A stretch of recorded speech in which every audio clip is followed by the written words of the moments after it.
Shalom bagi kita semuanya, sahabat yang baik hati, salam sehat selalu bagi kita semuanya. Marilah kita sejenak merenungkan firman Tuhan, marilah kita berdoa. Kasih karunia dan damai sejahtera dari Allah Bapa dan dari anaknya Tuhan Yesus Kristus kiranya menyertai kamu sekalian. Amin. Firman Tuhan bagi kita hari ini dari 1 Petrus 5 ayat 4. Maka kamu apabila Gembala Agung datang, kamu akan menerima mahkota kemuliaan yang tidak dapat layu. Kamu akan menerima mahkota kemuliaan. Mahkota menjadi simbol kemenangan yang diraih oleh seseorang dalam suatu pertandingan. Tentunya setiap orang yang menerima mahkota akan sangat bergembira dan menjadi suatu kebanggaan di dalam perjalanan hidupnya.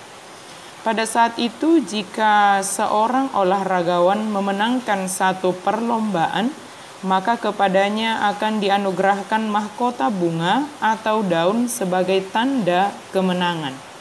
Pertandingan tersebut hanya akan menghasilkan mahkota bunga atau daun, dan pencapaian tersebut membawa sukacita dan kebanggaan bagi orang tersebut maupun bagi orang-orang yang ada di sekitarnya.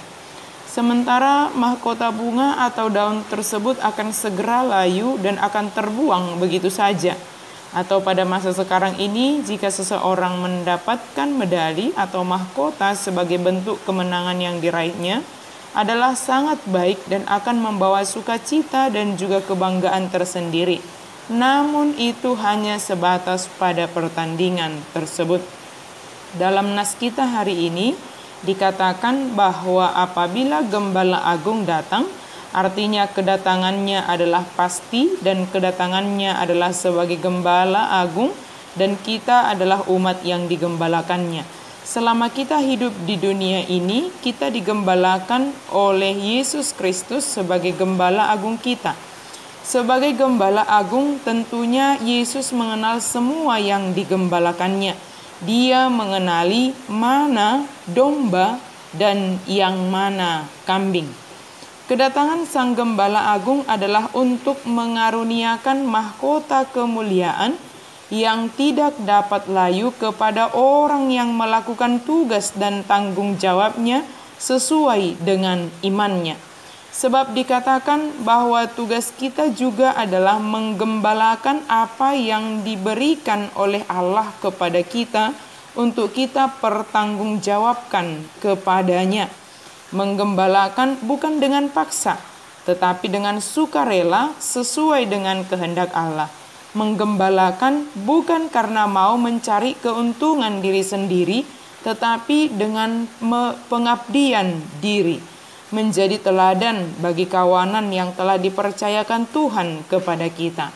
Orang-orang yang melakukan hal yang demikian selama hidupnya di dunia ini akan mendapatkan mahkota kemuliaan yang tidak akan layu yang dianugerahkan oleh Gembala Agung itu sendiri.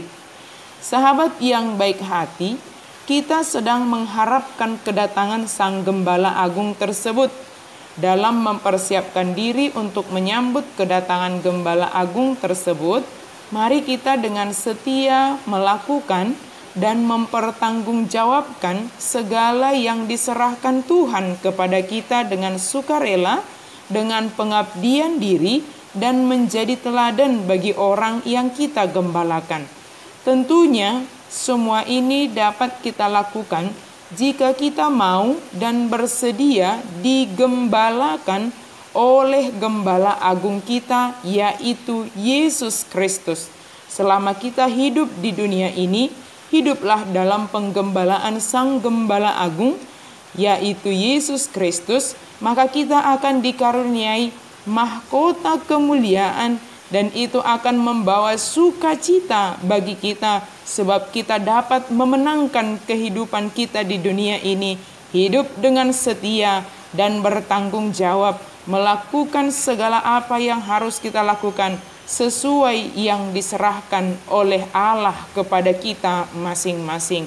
Mari mempertanggungjawabkan segala apa yang diserahkan oleh Tuhan kepada kita di hadapannya nantinya ketika kedatangan Sang Gembala Agung kita. Selamat mempersiapkan diri dan kita akan menerima bagian kita.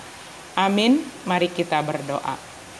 Terima kasih Tuhan untuk firman-Mu bagi kami. Terima kasih untuk anugerah-Mu bagi kami. Kami percaya Tuhan bahwa kami akan menerima mahkota kemuliaan. Untuk itu ya Allah, mampukan kami untuk melakukan segala tugas dan tanggung jawab kami di dunia ini sesuai dengan yang Tuhan percayakan kepada kami masing-masing. Terima kasih ya Allah. Di dalam nama Yesus Kristus kami berdoa dan mengucap syukur. Amin.